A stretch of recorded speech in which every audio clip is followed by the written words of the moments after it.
Assalamualaikum warahmatullahi. Bismillahirrahmanirrahim. Alhamdulillahi rabbil alamin. Nahmaduhu wa nasta'inuhu wa nastaghfiruh. Wa na'udzu billahi min syururi anfusina wa min sayyiati a'malina. Man yahdihillahu fala mudhillalah wa man yudlilhu fala hadiyalah. Asyhadu an la ilaha illallah wahdahu la syarikalah wa asyhadu anna Muhammadan abduhu wa rasuluh. Allahumma salli ala Muhammad wa ala ali Muhammad kama sallaita ala Ibrahim wa ala ali Ibrahim wa barik ala Muhammad wa ala ali Muhammad kama barakta ala Ibrahim wa ala ali Ibrahim fil alamin innaka Hamidum Majid. Rabbi shrah li sadri wa yassir li amri wahlul 'uqdatam min lisani yafqahu qawli, amma ba'd. Alhamdulillah, kita bersyukur kepada Allah Subhanahu wa taala dapat kita berkumpul buat pertama kalinya. Saya ucapkan terima kasih kepada pihak Bati Ridwan atas jemputan, dan insya-Allah kita akan cuba sedaya upaya untuk mulakan kelas dan tamatkan insya-Allah. Dia tak nak jalan je, dan atas cadangan yang diberikan. Jadi saya perkenalkan diri saya dululah. Nama saya Adli bin Muhammad Saad. Adli bin Muhammad Saad. Berasal dari setapak Kuala Lumpur. Sekarang menetap di Shah Alam. Saya sebelum sebelum waktu mula-mula belajar, saya belajar sekolah akademik sampai tingkatan 3. Dia bukan kerana tak pandai. Pandai sebenarnya. Tapi pasal bapak hantar pergi sekolah agama. Takut kita liar. Tapi liar saya pun bukan liar pergi wayang saya tak pernah masuk seumur hidup. Waktu saya kecil tu, tak ada pernah pergi yang jalan pasar raya ke. Tapi saya suka duduk belakang rumah laga ayam. Dia bapak takut anak jadi bukan-bukan, dia pun hantar sekolah agama dekat Perak. Jadi start saya belajar peralihan 1 senawi 2 senawi dekat sekolah Madrasah Ulum Syariah Batu 20 Bagan Datuk. Kosong, tak tahu bahasa Arab apa, 16 tahun baru start belajar. Jadi dari situ start masuk sekolah sanawi tahun 95. Saya berhenti sekejap sekolah tu untuk ambil SPM private waktu umur 19 tahun. Lepas tu dah dapat keputusan SPM, saya sambung nak belajar lagi lah. Sambung belajar lagi nak sanawi tadi, tapi tak jadi sebab adalah beberapa sebab. Kemudian dengan SPM tu try nak masuk universiti dan sebagainya, tapi saya tak nak belajar kat Malaysia ketika tu. Itu problem dia. Nak belajar kat Negeri Arab. Pasal logik dia, kalau orang tu nak belajar mechanical engineering, pergi Jerman logik lah. Di Papua New Guinea tak kena kot. Nak kena faham kedudukan tempat. Jadi kita nak belajar Arab ni, kita orang Arab lah patut ajar kita. Kalau nak belajar bahasa Inggeris takkan pergi Yaman kot. Jadi saya pergi masuk satu sekolah, Madrasah Darul Hijrah dekat Pahang. Kalau tuan-tuan pernah dengar nama Abu Syafiq kan? Bapak dia punya sekolah. Kat Pasir Imaran. Saya sekolah setahun. Tapi waktu tu saya duduk sekolah tu nak hantar ke Mesir. Saya tak nak pergi Mesir sebenarnya. Jadi saya pun dapat jalan, ada orang bawa pelajar pergi ke Sudan. Tahun 98 bulan 2 saya pergi ke Sudan. Duduk Sudan selama 10 bulan. Lepas tu saya daripada Sudan tu saya terus gerak ke Yaman. Duduk di Yaman belajar Universiti Al-Iman Sana'a daripada tahun 98 bulan 12 tu sampailah tahun 2007. Duduk sana belajar. Saya balik sekali je. Tahun 2005 saya balik sekali. Saya tak balik. Selama 7 tahun duduk sana saya tak pernah balik. Jadi balik daripada belajar, kahwin.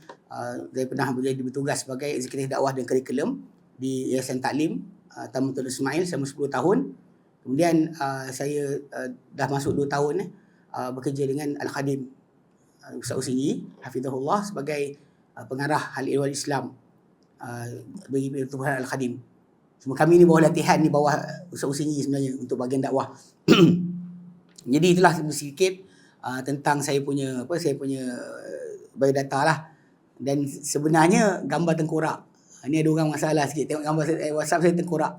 Gambar tengkorak tu sebenarnya ada cerita. Cerita dia berkait dengan apa saya belajar dekat Yaman dulu, iaitu perbandingan sains dan Al-Quran. Dulu saya bagi, siapa boleh jawab siapa nama tengkorak tu, saya bagi dia RM50. Tapi pasal dah lama banyak orang tahu, saya tak bagi dia lah. Dia tengkorak tu, tengkorak nama seorang lelaki, nama dia Phineas Gage. Phineas Gage yang pada 1848 dia pekerja rel kereta api di Amerika Syarikat. Dia pecahkan batu untuk laluan rel kereta api. Lalu dia masukkan belerang, macam orang kita buat budak kita buat mercun lah. Masuk belerang, hentak dengan besi tu. Hentak meletup.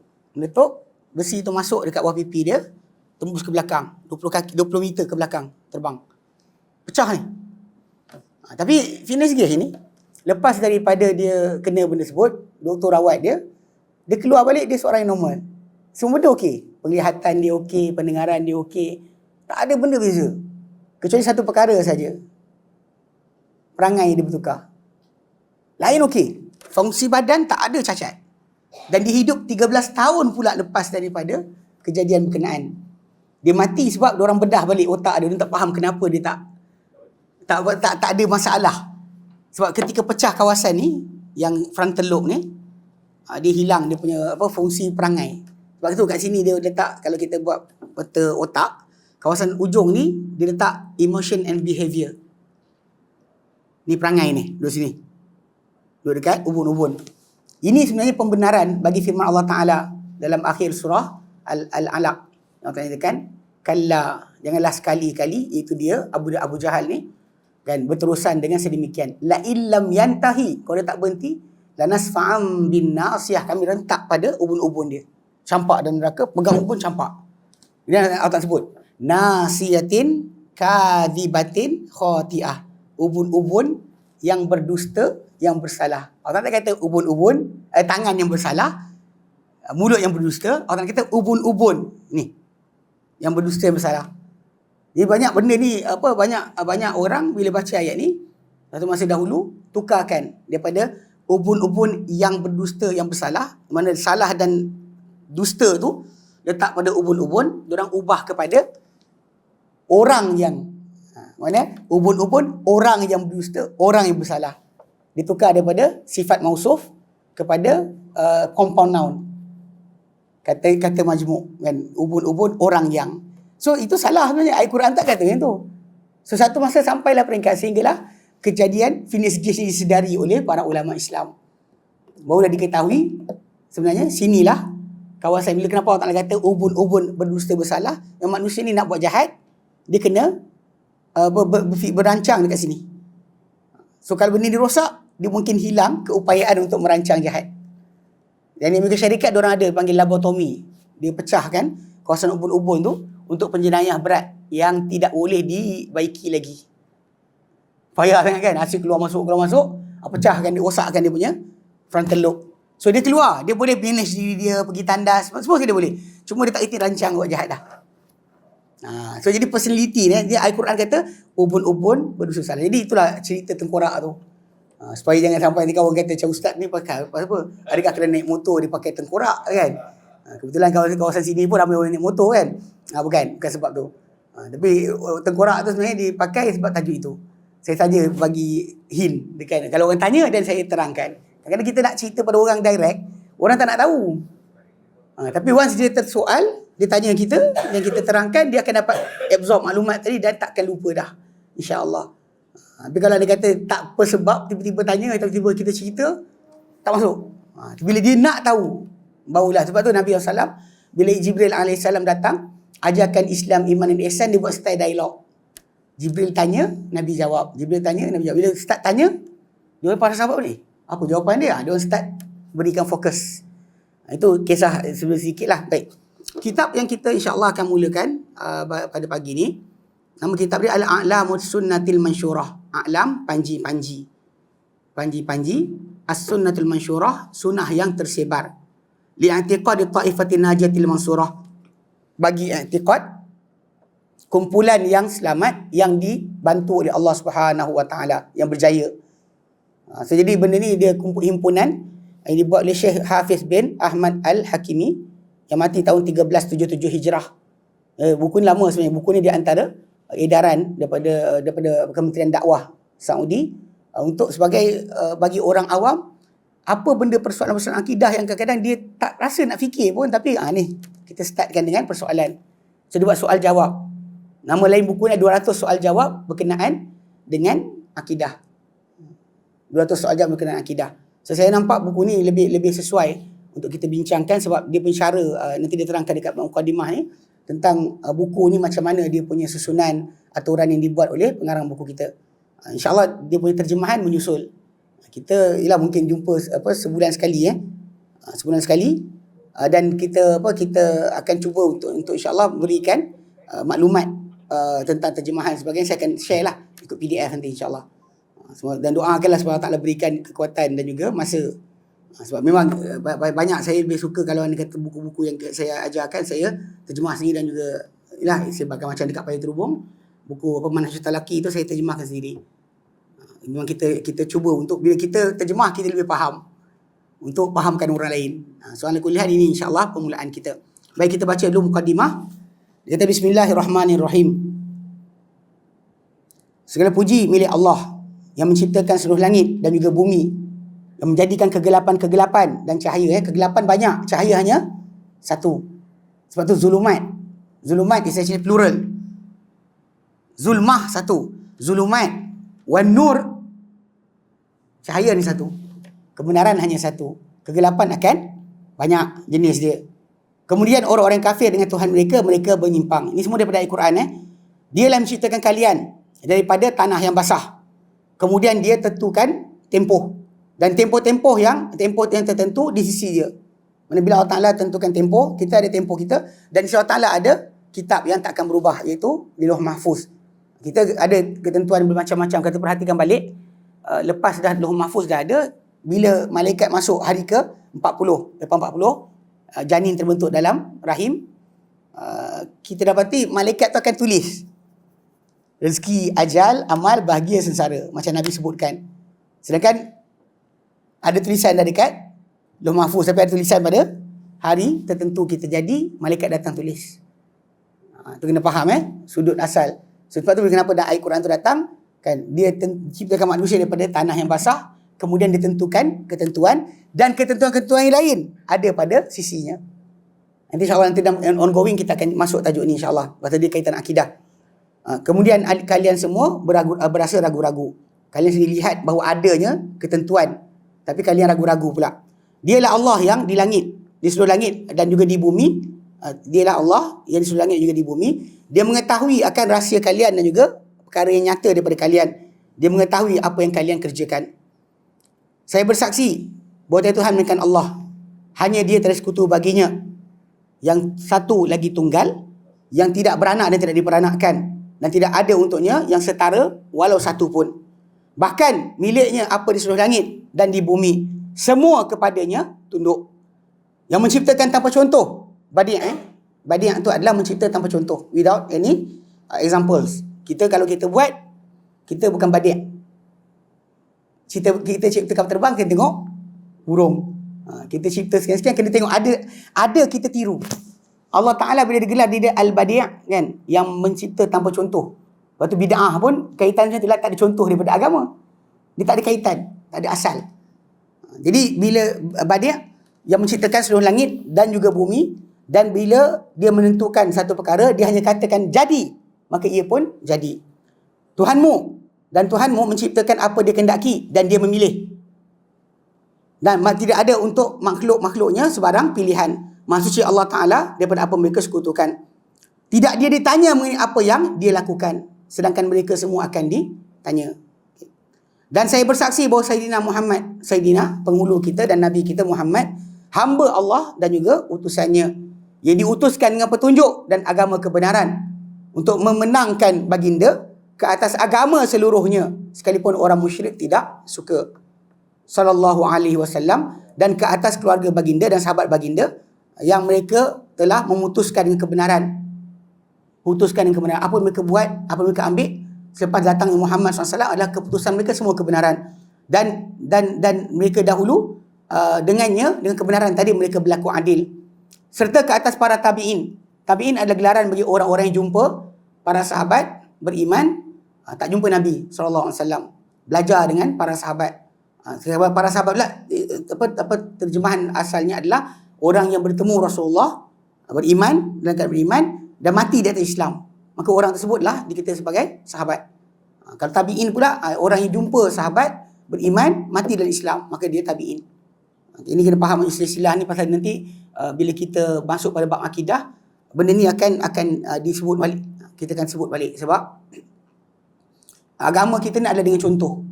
Mana kita bukan beriman atau beriktikad tanpa sebarang contoh. Bukan tiba-tiba kita bayang-bayang kita dah jadi, tak. Dia ada contoh yang kita kena ikuti. Sebab tu dalam Quran Karim pun kita kata Allah Taala tuntut dari kita mengikuti Nabi SAW, macam mengikuti para sahabat radhiyallahu taala anhum. Okay. So dia kata kat sini dan ke atas para tabi'in terhadap para sahabat, mengikut para sahabat dengan baik. Okay. Itu orang-orang yang tidak menyimpang daripada sunnah dan tidak juga menyeleweng. Bahkan sunnah itulah mereka ikuti. Dan dengan sunnah itulah mereka berpegang. Dan pada sunnah itu mereka memperwalikan sesiapa dan memusuhi sesiapa. Sayang orang sebab sunnah. Benci orang pun sebab sunnah. Kadang-kadang ada orang kata, macam mana boleh Ustaz? Kita ada benci kan? Kebencian perbuatan itu mesti. So Allah Ta'ala jadikan dalam hati kita sebenarnya antara panggil apa, petanda iman itu adalah tengok benda yang tak elok kita tak suka. Itu tanda kita ada iman. Kalau anda tengok benda tak elok tu kita tak suka, kita tak kisah, tak care, tak ada perhatian, maka bimbanglah kita tentang iman kita. Pada asal sebab tu bila kita kata dalam Islam ni bukan hanya setakat kita kata buat baik, tapi masalah tak suka yang tak elok tu pun kena. Problem dia ada orang kata kita baik sudahlah, jangan sibuk orang. Itu masalah sebab Islam ini dalam surah Al-Imran kan ayat 110, kuntum khaira ummatin ukhrijat linnas. Minta maaf kalau laju cakap. Okey, boleh ke tak apa. Saya cakap laju sikit. Bismillah. Ni untuk perlahan kan. Kalau kita terus laju kan saya tak ni. Okey.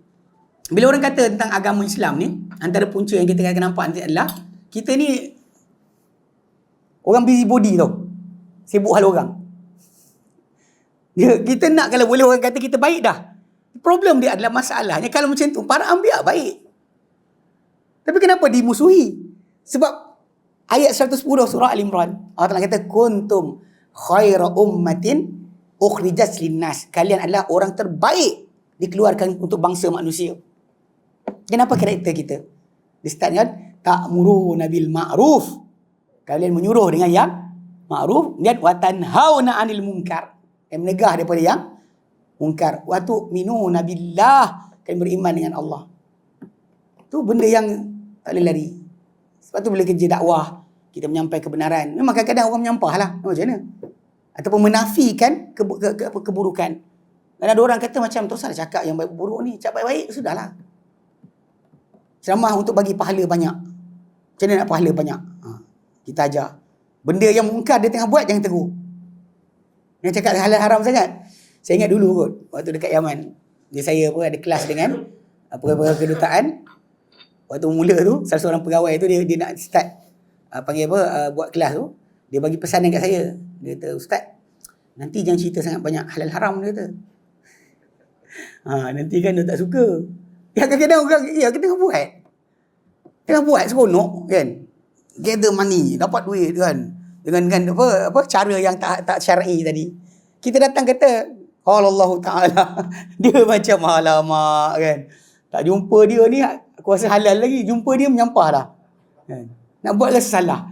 Kadang-kadang tak suka. Jadi dia kata Ustaz, jangan cerita bab mati sangat. Dia macam kadang-kadang dalam masyarakat memang ada itu. Kita tak boleh buat apa. Tapi masalahnya, agama Islam bukan agama itu. Maka persiapan kita untuk mati. So tak nak kita kena cakap. Kita nak stop dia. Berhentikan dia daripada benda yang dibuat tak elok ni. Hentikan. Moga-moga Allah Ta'ala ampunkan dia. Itu nilai sebenar dakwah kita. Kadang orang kata, kenapalah si ustaz ni sibuk sangat bab bid'ah, bab akidah. So benda ni akan mengikat anda daripada sampai kepada syurga Allah. Kita sampaikan dan bukan kita paksa. Bukan pula lepas ni kita kumpulkan harta benda daripada orang-orang yang ikut kita. Tak ada. Kan kita nak harta mereka. Macam para anbiya. Kan bila mereka berdakwah. Kan kata apa? La as'alukum alaihi ajra. Aku tak minta di atas apa aku sampaikan sebarang upah. La as'alukum alaihi mala. Aku tak minta pada apa aku sampaikan sebarang harta. Abang kakak-kakak boleh tengok tajuk ni. Baca dalam surah Hud. Surah Hud start daripada kisah Nabi Nuh, Nabi Hud, Nabi Saleh. Datang kisah tu, semua kata-kata para anbiya tu adalah Allah Ta'ala rekodkan. Semua mereka kata, la as'alukum alaihi ajra. Aku tak minta di atas apa aku sampaikan sebarang upah. Lepas tu kadang orang penipala, apa sahaja kita buat kan? Kalau orang lain dakwah, ajak-ajak buat benda bukan, dia kutip duit. Kutip duit. Bila buat benda sekian program ni, bayaran dia adalah, yang kita tengok kan, urusan jenazah. Kan kutip duit. Bayar boleh je ustaz-ustaz tu buat tanpa bayaran. Atas dasar keikhlasan, kita baca Quran untuk orang tu sampai 30 juzuk. Kan mulia tu. Sedekah pada orang. Mulia tak mulia? Mulia. Tanpa bayaran. Kau dengan bayaran, itu bukan sedekah. Itu niaga. Itu bisnes. Jadi jaga-jaga sikit. Jadi kita nak tak nak akan cakap. Orang akan menyampah. Realiti dia bukan setakat tu. Nabi dapat wahyu tu, Waraqah bin Naufal dah cakap siap-siap pada Nabi. Dia antara kata-kata dia bila dia kata ini adalah malaikat turun pada Musa, lepas tu dia sambung, dia kata alangkah baiknya kalau aku hidup ketika kaum kau halau kau. Ya laitani kuntu hayyan id yukhrijuka qaumuk. Nabi kata au mukhriji yaum, takkan mereka nak usir aku. Dapat 5 ayat je. Al-Alaq tu 5 ayat je Nabi dapat. Tiba-tiba Waraqah bin Naufal dah kata nanti kaum kau halau kau. Nabi macam tak boleh brain. Macam mana? Lepas tu Waraqah bin Naufal jawab. Dia kata, lam ya'ti rajulun. Tak pernah datang seorang lelaki. Bimithli ma ji'ta bihi, dengan seumpama apa yang kau bawa. Illa udiya, pasti dia dimusuhi. Pasti dimusuhi. So, jadi benda ni memang satu jaminan daripada Allah Ta'ala. Kan, untuk kata kita beriman tak diuji, mustahil. So, pegang dengan tajuk sebut kita kena faham. Jadi, masalah ni lah kita kata, kita menyayangi dan membenci pun di atas masalah sunnah. Okay. Dan pada sunnah itu juga mereka berhenti. Stop. Mana batas sunnah, diorang takkan melampaui daripada sunnah. Indaha yakifun. Dan daripada terhadap sunnah inilah mereka membersihkan. Okay. Mereka berjuang. Dan di atas semua jalan, di atas semua, siapa yang menyusuri jalan mereka juga, selawat dan salam ni kepada siapa yang menyusuri jalan para sahabat. Okay. Dan mengikuti akan kesan-kesan mereka sehingga hari kebangkitan semua manusia. Okay. Amma ba'du. Okay, kata Syekh Al-Hakami, dia kata ini adalah ringkasan yang besar, yang bermanfaat, yang besar manfaat, dan amat hebat dari segi faedah, yang menghimpunkan macam-macam kegunaan. Ini dia bukan puji perbuatan dia, cuma nak katakan ini ringkas, tapi insya-Allah ini adalah paling manfaat untuk disampaikan. Merangkumi kepada kaedah-kaedah agama, juga mengandungi usul tauhid yang telah menyeru kepadanya para rasul. Diturunkan dengannya kitab-kitab. Dan tiada keselamatan dengan selainnya orang-orang yang beragama. Manakala siapa yang beragama, dia tak ikut usul yang para anbiya, para rasul datang, dia tak ada keselamatan. Dan ditunjukkan, dan dia menunjukkan dan juga memandu kepada laluan untuk menyusuri jalan yang putih dan terang, Mahajjatul Baydha. Dia jadi istilah bahasa Arab ni, bila sebut Mahajjah Baydha ni, macam Nabi pernah tegur kepada Umar bin Khattab dan beberapa orang sahabat yang pada waktu Nabi SAW berdakwah di Madinah, diorang dapat lembaran-lembaran daripada kitab terdahulu. Diorang happy nak tengok, nak bandingkan dengan apa Nabi Muhammad SAW bawa. Yang Umar bin Khattab sendiri pernah Nabi marah. Berkata, ragu-ragu engkau wahai Umar terhadap urusan ini. Aku telah datang kepada kamu dengan seperti mislil Baydha. Baydha ni adalah gelaran diberikan oleh orang Arab pada jalan yang putih yang terang. Yang malam macam siang. Siang macam malam. Zaman dulu tak ada lampu, tapi jalan tu takkan siapa boleh terpesong. Tak bingkang-bingkok, lurus, terang dan cerah. Malam macam siang. Malam dia macam siang dia. So jadi laluan tu digelar. Islam ini gelaran tersebut. Sebab tak ada keraguan. Orang yang kalau belajar Islam tiba-tiba dia makin menusing, makin gila isim, itu bukan Islam yang belajar. Itu sangat direct. So mana ada para sahabat jadi gila isim? Mana ada bila dapat wahyu, dapat Islam, lepas tu dia gila? Tak pasti. Islam betul ke? Tak lah, saya tak faham dah. Mungkin kot. Tidak kot. Mana ada macam tu? Tapi dalam masyarakat kita zaman sekarang ni, kita perhatikan, ini adalah penyakit biasa. Penyakit was-was. Kadang-kadang was-was datang daripada orang-orang yang tak belajar agama pun. Arab pun tak faham. Jadi bila dia cakap soalan dekat kita, kita pun macam logik lah pakcik ni cakap. Inilah makrifat dia kata. Habis. Semua gaduh kepala. Apa pasal pula? Rasa 20 tahun, 40 tahun aku solat, tiba-tiba rosak pula ibadat aku. Kadang-kadang macam tu je. Saya ingat satu video ke pakcik dia kata, hampa dia kata, korang sembelih ayam tu, cabut nyawa dia. Dapat izin siapa? Yang tak belajar dalil, dengar, betul juga. Membunuh kan haram. Itu boleh pula kita binatang tu kita sembelih, tiba halal pula. Jawapan Allah Ta'ala berikan dalam Quran. Kan? Allah Ta'ala nyatakan dalam ayat 29 surah Al-Baqarah. Huwallazi khalaqalakum ma fil ardi jami'a. Dialah Allah yang menjadikan untuk kamu apa saja di muka bumi, kesemuanya. Mana untuk kamu guna, kamu pakai. Tebang pokok, buat perabot. Kan? Ambil pasir, buat bangunan. Khalaqalakum. Melampau tak boleh. Tapi semua ni untuk kegunaan kalian. Allah Ta'ala bagi izin dah. Cuma ialah balik pada asal orang tak belajar dalil, tak tahulah. Garu kepala juga nak jawab apa. Macam betul. Kadang-kadang benda macam tu, kita jaga-jaga sikit. Jadi kata dia, pasal laluan Islam ni adalah kebenaran tanpa kebatilan. Dan juga manhaj, kebenaran yang nyata, yang terang. Yang diterangkan dalam buku ni, tulisan ni, perkara-perkara iman dan juga ciri-ciri iman. Dan apa yang menghilangkan kesemua iman atau menafikan kesempurnaan iman. Dan disebut dalam buku ni juga, semua persoalan diiringi bersama dengan dalil. Supaya nyata urusannya dan terang hakikatnya serta cerah akan jalannya. Dia kata saya ringkaskan, Syiah kami kata saya ringkaskan dalamnya pada mazhab ahli sunnah dan mengikuti dan ahli sunnah dan juga ikutan. Dan dia kata saya tinggalkan dalam tajuk ni kata-kata ahli hawa nafsu dan ahli bid'ah. Kadang-kadang bila belajar akidah ni kita ada dua sudut kadang cara. Kita belajar yang betul, kita belajar juga yang salah. Belajar yang salah tadi untuk kita jawab balik. Tapi oleh kerana buku ni ringkasan, dia tumpukan kepada apa kita punya saja. Bab yang bukan kita punya, insyaAllah saya akan syarahkan. Saya akan terangkan. So balik pada asal dia nak tumpukan buku ni kepada core utama yang patut kita tahu. Kadang-kadang benda yang bid'ah ni, benda yang sesat ni, tak tahu pun tak apa.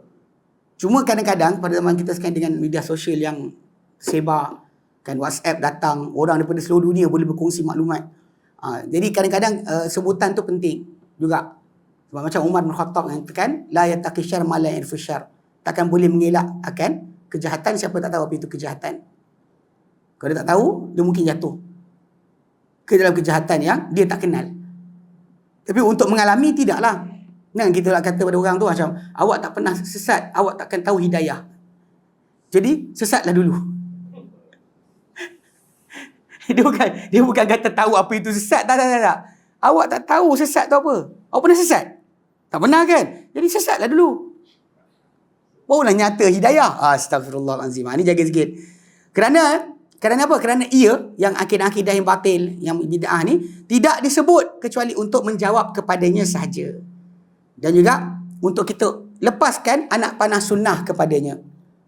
Dan telah pun dia kata berusaha menangani untuk menyingkap akan keburukan pendapat atau akidah yang bid'ah ni, imam-imam yang hebat. Mereka karang dalam dalam menjawabnya dan menjauhkannya dengan karang-karangan yang tersendiri. Untuk Jahmiyah ada karangan, untuk Qadariyah ada karangan, untuk Jabariyah, untuk Syiah, untuk geng-geng liberal. Kita ada karangan berasingan. Itu nanti tajuk lain dia kata. Jadi dah ada orang dah buat. Okey. Berserta dengan kita tahu bahawa yang lawan bagi satu perkara, kita tahu dengan lawannya. So kalau kita belajar yang betul, apa yang opposite semua salah. Simple. Kita tumpu macam tu. Okey.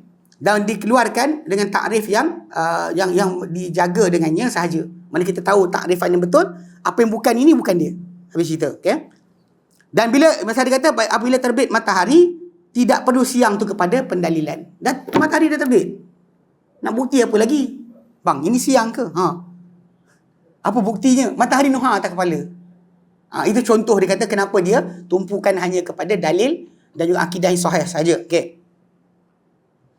Dia kata dan apabila nyata kebenaran, dia kata dan terang, maka tiada sudahnya kecuali kesesatan. Okay, bila dah terang kebenaran, maka tiada sudahnya kesesatan. Dan dia susun buku ni, dia kata saya susun di atas jalan soalan supaya menyedarkan para pelajar dan mereka dia akan beringat, dia akan alert. Kemudian saya susulkan dengan jawapan yang menerangkan perkara yang terang perkara tersebut dengannya dan tidak akan samar-samar, dan saya namakan buku ini A'lamus Sunnatil Mansyurah. A'lam, ini kata ganda bagi ada abang kita tanya, a'lam tu apa kan? A'lam tu panji. Dia alam satu, a'lam plural. A'lam as-sunnatil mansyurah, sunnah yang tersiar bagi i'tiqad ta'ifatun najiyatil mansurah, bagi kepercayaan kumpulan yang selamat yang mendapat kejayaan yang bantu oleh Allah Taala. Dan Allah lah saya pohon untuk menjadikannya bagi mengharapkan wajahnya yang tertinggi. Mana dia harap buku ni dikarang hanyalah untuk mendapatkan wajah Allah, tak ada lebih dari itu. Dan agar Allah Taala memanfaatkan kita dengan apa yang kita belajar, dan dia ajarkan kita apa yang bermanfaat untuk kita, dan sebagai yang mana itu adalah sebagai nikmat dan juga daripada Allah Taala dan juga kelebihan. Sesungguhnya Allah Taala dia di atas sesuatu amat berkuasa, terhadap hamba-hambanya dia amat halus perbuatan dan juga pengetahuan, dan juga khabir.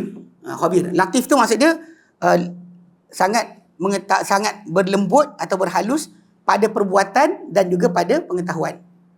Mana tahu luar dalam, dan bila dia pandu hamba dia tadi kepada satu jalan sangat halus, kerana hamba tu tak perasan sebenarnya dibawa kepada kebaikan, tapi dia ingatkan benda ni orang tak suka dia, macam musibah dan sebagainya kan. Itu sebab tu. Atau Allah Ta'ala berikan rezeki sikit atau banyak. Kadang Al-Quran kan bila Allah Ta'ala sebut Allahu latifum bi'ibadihi yarzuku man yasha'. Allah Ta'ala amat berhalus terhadap hamba dia. Dia beri rezeki pada siapa dia kendaki. Sebab apa dia kata dia amat berhalus? Sebab kalau dia bagi banyak, takut hamba ni tak betul. Kalau dia bagi sikit, nanti hamba ni akan jadi masalah. So jadi pengagihan tu adalah sangat halus dengan perbuatan dan juga pengetahuan. Khabir amat luas pengetahuan kepada dia lah tempat kembali dan juga tempat kembali kita dan juga tempat pengakhiran kita. Dialah Tuhan kita, sebaik-baik Tuhan dan sebaik-baik pembantu. Okey, baik. So kita insya-Allah akan masuk pada soalan pertama. Jadi mukadimah baik. Soal, sin soalan, jim jawapan Ma awwalu ma yajibu 'alal ibad? Apakah perkara pertama yang wajib ke atas kalian hamba? Dan kita sebenarnya lahir kan datang ke dunia ni, kita tercelik nampak mak, nampak abah, kan semua benda yang kita ada kita pakai. Kadang-kadang banyak manusia ni take for granted, dia tak pernah fikir kenapa aku datang. Ni sebenarnya benda penting sebagai seorang yang kita ni mengalami zaman globalisasi ni.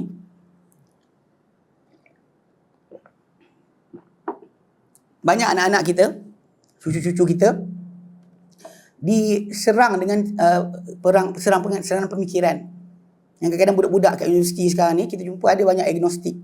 Tu agnostik ni dia tak kata dia kafir, tapi dia tak kata juga dia iman. Percaya Tuhan tu macam payahlah. Kadang-kadang separuh tu dia dengan bangga cakap saya ateis. Walaupun sebenarnya bila kita tanya dia soalan kan, awak tak percaya Tuhan? Tak percaya Tuhan. So benda tapi bila kita tanya balik kan, dia kata kalau Tuhan ada bukti tunjukkan saya. Sebenarnya dia lupa dia telah bukti yang Allah Ta'ala tunjukkan. Sebab dia kata diorang tak nak terima adanya pencipta yang menciptakan alam ni. Tapi problem dia bila kita lihat balik tanya soalan, boleh tak macam sebuah buku dengan huruf, dengan gambar, dengan muka surat, dengan tajuk, dengan sekian, boleh tak buku ni jadi dengan sendiri? Maksud dia ada accident, lori kertas, langgar lori dakwat dekat simpang depan tu, langgar-langgar boom. Dengan lori gam jadi buku. Dia macam mana boleh? Dia tak boleh. Kalau ada orang kata macam ni, ada pula. Lepas tu bila dia lupa nak bandingkan buku tu, kenapa dia kata tak boleh jadi sendiri? Sebab ada susunan, ada aturan, ada ilmu. Dalam pembentukan buku tu, ada kehendak. Ada kebijaksanaan. Tiba-tiba dia tengok diri dia lupa. Dia ni lagi rumit banding buku tu. Dan kita ni sistem penghadaman, sistem pernafasan, sistem saraf, sistem otot, sistem tulang, gabung sekali jadi kita. Berfungsi kan, kita pun tak tahu kenapa. Macam mana abang boleh gerak tangan? Entah. Sejak lahir terus boleh gerak. Dia budak kan, baby kan. Kalau kita tak kata dengan dia belajar so jalan, dia akan jalan. Dia akan bangun, dia akan mula mengesot. Daripada mula macam tu kan, dia akan terbalikkan badan dia. Kemudian start tu dia akan mula mengesot. Kemudian ada sekian dia akan merangkak. Kemudian sekian dia akan start berdiri. Walau mak ngabah tak ajar. Tak payah ajar pun. Dia akan berjalan. Dengan semua sistem tadi, siap boleh tahu pula kat mana. Belum lagi kita bincang sistem antibody badan kita. Peranakan. Semua berfungsi. Kalau ini, kita kata jadi tak sengaja.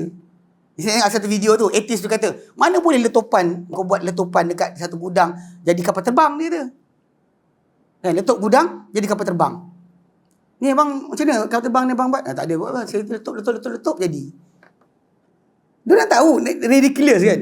Sangat-sangat tak logik pemahaman tak ada Tuhan ni. Tapi kadang-kadang orang tak nak fikir. Kadang kita kawan-kawan kita kan, yang kita kenal, dia tak terfikir buat tu. Dia Muslim lah. Bapa Islam, kita Islam lah. Dia tak pernah terfikir kenapa datang, dari mana datang, ke mana nak pergi lepas ni. Kita, itu realiti kita. Realiti kita semua adalah sebelum 100 tahun kita tak ada dah kebetulan. Alhamdulillah zaman sekarang ni tak ada yang umur macam Nabi Nuh AS lah. Kalau ada Nabi Nuh AS sebelum 100 tahun dia ada. Lepas 100 tahun dia ada lagi. Kan? Dia berdakwah saja 950 tahun. Jadi katakan kita sebut untuk zaman kita. Pasal Nabi kata, umur umatku di antara 60 ke 70. Umur ummati baina sittin wa sab'in. Nabi kata. So realiti dia betul. Kalau kita lihat, sebelum 100 tahun, majoriti kita tak ada. Bahkan tempat dia pun tak ada. Lepas 100 tahun, saya hilang, semua akan hilang.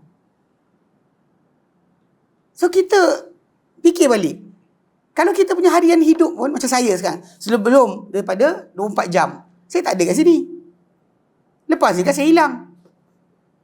Kan tak ada, hilang. So takkan tak nak tahu datang mana.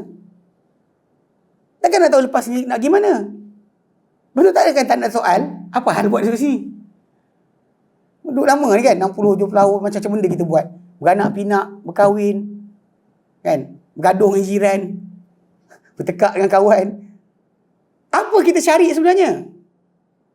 Apa benda kita buat dengan matlamat hidup kita? Sebab tu bila dia kata kat sini, yang perkara wajib ke atas sekalian hamba, yang sebenarnya Allah Ta'ala bagi kita equipment, pendengaran, penglihatan dan akal, memang kita boleh fikir. Lain sekali etis tu kan, bila ditanya balik, engkau boleh jadi dengan tanpa, dia sama tak boleh. Mesti ada designer. Mana benda ni? Ni tak ada design. Semua orang ada cawan sendiri Al-Khadim ada. Semua orang. Baitur Ridwan pun ada. Alhamdulillah. Mana boleh datang tak sengaja? Dengan warna, dengan apa, takkan tak sengaja. Mesti ada yang menyusun. Kalau ini tak boleh, macam mana kita boleh tanpa susunan? Alam semesta lagi dahsyat. Allah kata, la khalaqus samawati wal ardi akbaru min khalqin nas. Benar-benar penciptaan langit dan juga bumi lebih besar banding ciptaan manusia. Walakin aktsarun nasi la ya'lamun. Tapi kebanyakan manusia tidak mengetahui. Tak nak beriman, tak nak tahu.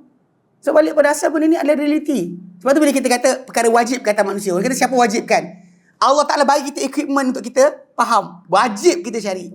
Kalau kita datang tempat ni kan, tengok semua dah siap. Ada sini, ada sekian, ada kipas, ada aircon. Kan? Lampu dah pasang. Mestilah ada orang yang pergi tempat. Bila kita masuk tempat orang, adab dia apa? Tanya tuan dia, apa boleh buat, apa tak boleh buat. Contoh macam duduk kat mana, minum kat mana. Dan kita langgar semua peraturan, habislah. Ini realiti yang kita kata duduk dekat dunia. Datang dunia dah siap. So tak wajib ke kita nak cari yang punya tempat ni? Dan apa dia nak kita buat? Sebab tu dekat sini kata, ma yajibu 'alal ibad. Apakah perkara pertama yang wajib ke atas sekalian hamba? Jawapan, Jim. Ala awwalu ma yajibu 'alal ibadi. Yang pertama wajib ke atas sekalian hamba adalah ma'rifatul amri alladhi khalaqahumullahu lahu. Mengetahui perkara yang Allah ciptakan mereka demi kerananya. Untuk apa? Cacawan ni untuk tampung air. Kan? Tisu ni untuk apa? Semua benda ada benda. Ada matlamat dan tujuan. Takkanlah kita tuan punya badan ni tak ada tujuan. Baju kita pakai ada tujuan, poket ada tujuan, semua ada tujuan. Ciri mata kita ada tujuan. Ini pernah satu perdebatan antara guru saya, Syekh Najat Zindani hafizahullah, dengan seorang pakar bedah. yang pegang bedah ni kan, dia tak nak terima adanya matlamat hidup. Sebab kalau kita kata ada matlamat hidup, kita kena tanya daripada yang menciptakan kita. Dia tak nak percaya Tuhan ada. So, dia kata apa? Tak ada matlamat. So, bila Syekh ni, dia nak fahamkan doktor ni, semua benda ada matlamat dan tujuan. Dia kata macam ni. Dia kata, badan kita ada sistem pernafasan. Ada fungsi? Dia kata ada lah.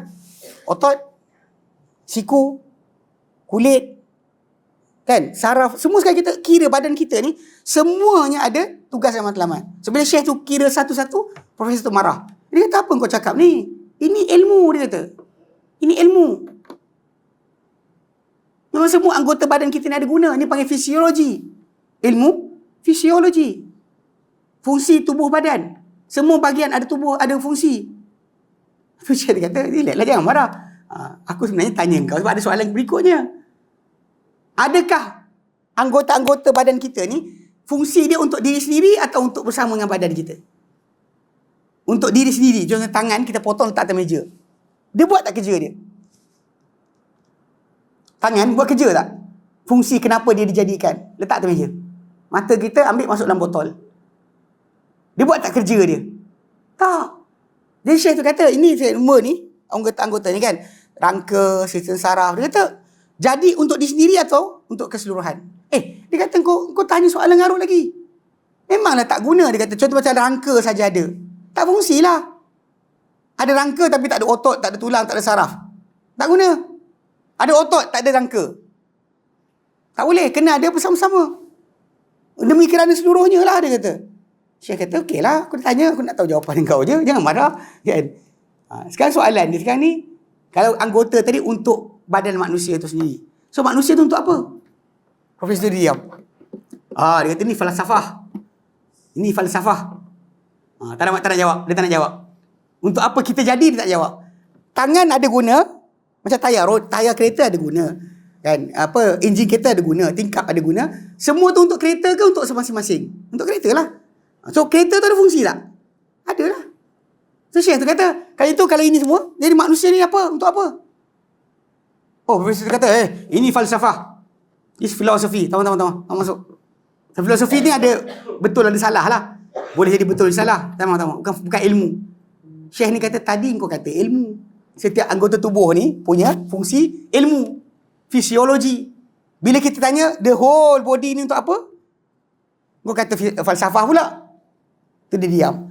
Syekh ni kata apa? Dia kata tak faham dengan ni. Kita ajar. Profesor pakai kasut. Kasut kau tu ada guna tak? Dia kata mestilah. Untuk apa? Cuba kira tak? Dia kira untuk lindung kaki daripada panas sejuk, dari benda tajam, dari sekian sebut. Engkau apa guna? Lepas tu Profesor diam. Syekh kata apa? Aku pelik dengan tamadun korang. Tamadun orang-orang barat. Yang ajar pada anak-anak korang, kasut yang dipakai itu ada fungsi, ada matlamat. Tuan kasut, tak ada fungsi, tak ada matlamat. Tuan kasut. Ini matlamat kita. Sebab kalau kadang-kadang kebahagiaan kita pun bergantung dengan ini. Bila kita dah fulfill, kita laksanakan tugasan kita sebagai apa Allah Ta'ala tentukan pada kita. Dan kita akan berbahagia. Sebab kita tengah memenuhi akan tuntutan tersebut. Jadi sebab tu kita kena tahu kenapa kita jadi. Wa akhadha alaihim al-mithaqu bihi. Allah Ta'ala ambil ke atas mereka janji. Dengan sebab apa? Fungsi tersebut. Urusannya Allah Ta'ala jadikan mereka demi kerana. Wa arsala bihi rusulahu. Allah Ta'ala utuskan dengan sebab perkara yang tujuan manusia jadi ni, Allah Ta'ala utuskan rasul-rasulnya. Wa anzala bihi kutubahu alaihim. Allah Ta'ala turunkan dengan sebab perkara ni, perkara kenapa kita jadi ni, kitab-kitabnya ke atas mereka. Itu punca sebenarnya. Untuk bantu kita tahu kenapa kamu datang. Kenapa aku jadikan kamu. Ini benda besar. Wali ajlihi khuliqatid dunya wal akhirati wal jannati wan nar. Demi kerana fungsi. Kenapa kita jadi tu? Diciptakan dunia, akhirat, syurga dan neraka. Wabihi haqqatil haqqah. Demi kerananya juga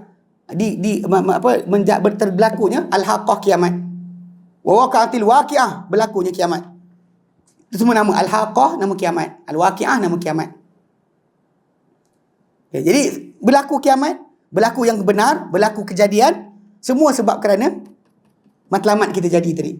Wa fi sya'nihi tunsabul mawazin, dan demi kerananya ditegakkan akan timbangan hari akhirat nanti. Siapa yang buat kerja ikut matlamat dijadikan atau tidak. Wa tatayarus suhuf, dan akan berterbangan, diselak semua sekali lembaran-lembaran amal. Demi kerana apa matlamat kamu jadi. Matlamat kan tak terfikir. Benda ni kadang-kadang pada bukan kawan kita bukan Islam, kalau kita boleh bagi dia terfikir, boleh kita tarik dia masuk Islam. Sebab di antara jalan kita fahamkan orang untuk beragama adalah kenapa kamu jadi. Apa matlamat Allah Ta'ala jadikan kamu. Kalau dia tak belajar, dan masalah. Sebab tu antara perkara wajib yang pertama sekali kita belajar adalah perkara yang demi kerananya Allah Ta'ala jadikan kita. Kenapa Allah Ta'ala jadikan kita? Wa fihi takunu asyaqawatu was-sa'adatu, dan padanya, pada matlamat hidup kita yang kita Allah Ta'ala jadikan tadi, akan terjadi kecelakaan dan juga kebahagiaan. Bahagia atau celakanya kita bergantung dengan sebanyak mana matlamat itu kita laksanakan. Wa ala hasbihi tuqsamu al-anwaru, dan di atas kadar kita beramal dengan atau laksanakan dengan tanggungjawab kita, kenapa kita jadi, diagih-agihkan cahaya pada hari kiamat nanti. Semua orang akan dapat ikut kadar banyak mana dia fulfill. Ada orang akan ada hujung jari je. Ada orang akan nampak cahaya terang menerang. Semua orang akan dapat ikut kadar sebanyak mana tujuan matlamat dia jadikan oleh Allah Ta'ala, dia fulfill, dia penuhi. Sebenarnya itulah dia akan dapat cahaya. Wa man lam yaj'alillahu lahu nuran fama lahu min nur, dan siapa-siapa Allah Ta'ala tak jadikan untuk dia sebarang cahaya, dia takkan ada cahaya lain.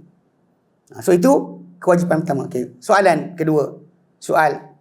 So kita dah highlight kan, kita trigger, suruh fikir. Ada matlamat bukan tak ada matlamat. So, soalan kedua. Ma huwa dhalikal amru alladhi khalaqallahu al-khalqa li ajlih? Apakah dia perkara berkenaan yang Allah Ta'ala ciptakan ciptaan, segala ciptaan tadi demi kerananya? Apa benda? Kat sini yang kita wajib tahu. So, soalan apa benda? Okay, dia jawab. Jawapan. Qala Allah Ta'ala. Firman Allah Ta'ala dalam Quran. Allah Ta'ala katakan, wa ma khalaqnas samawati wal arda wa ma bainahuma la'ibin, dan tidak kami ciptakan seluruh langit dan juga bumi dan apa di antara kedua-duanya sia-sia. Realitinya betul, tak ada benda yang tak ada fungsi. Daun pokok ke, benda sekian ke, bunga punya colour, bau bunga, semua ada matlamat tujuan. Tak ada benda datang sia-sia. Tak ada benda yang main-main. Semua tu betul dan tepat. Jarak kita dengan matahari, dekat sikit semua hangus, jauh sikit semua beku. Sikit je, tarik sikit je. Kadar oksigen kita semua sekali tak boleh silap. Sebenarnya bagi orang tak belajar, dia akan macam kita hidup je lah. Dia lupa sebenarnya pemikiran ataupun menyelidik tentang pemberian anugerah Allah Ta'ala tu adalah sangat besar. Bila kita sedar, kita sangat-sangat bergantung kepada dia, dan only kita akan ada sifat kehambaan. Yang banyak orang kadang-kadang dia tak nak fikir. Dia tak tahu janji start hari ni aku ada kereta, saya izin jalan. Tak nak tahu apa benda. Yang tahu isi minyak jalan. Dia tak pernah fikir nikmat yang Allah Ta'ala berikan banyak sangat pada dia. Tapi itulah perkara yang asal. Ma khalaqnahuma illa bil haqq. Tidak kami ciptakan kedua-duanya kecuali dengan kebenaran. Semua dengan benar. Walakin aktsarahum la ya'lamun, tapi kebanyakan mereka tidak mengetahui. Allah Ta'ala jadikan kita macam ni. Nak faham kan? Semua benda betul dan tepat kecuali hidup manusia. Yang baik, yang cakap jujur, orang tak pandang. Yang menipu, yang buat jahat, naik ke atas. Ini bukan baru. Pasal benda ni kalau kita buka dalam Quran Karim, kisah para anbiya semua macam tu. Semua para anbiya baik, elok akhlak. Tapi walaupun baik elok akhlak tadi tidak diterima oleh masyarakat. Mereka tak nak. Baik, siapa kata tak baik? Nabi Muhammad SAW adalah manusia paling baik. Digelar Al-Amin pun. Tapi bila mana?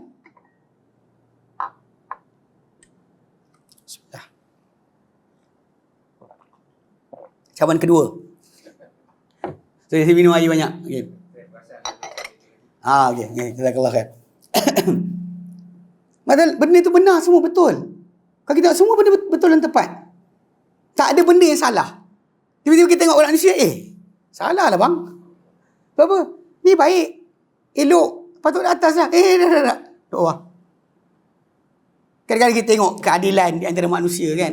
So benda betul dan tepat. Tiba-tiba dalam alam manusia tadi, kehidupan mereka, orang yang membuat jenayah lepas, orang yang kena jenayah dibiarkan terabai. So benda ni kita rasa-rasa geram kot. Kita tengok, kita marah. Agak-agak Allah Ta'ala tengok macam ni. Ni yang kadang-kadang bila kita belajar berkenaan dengan tajuk keadilan Allah Subhanahu Wa Ta'ala, kita pun takut. So Allah Ta'ala sangat adil.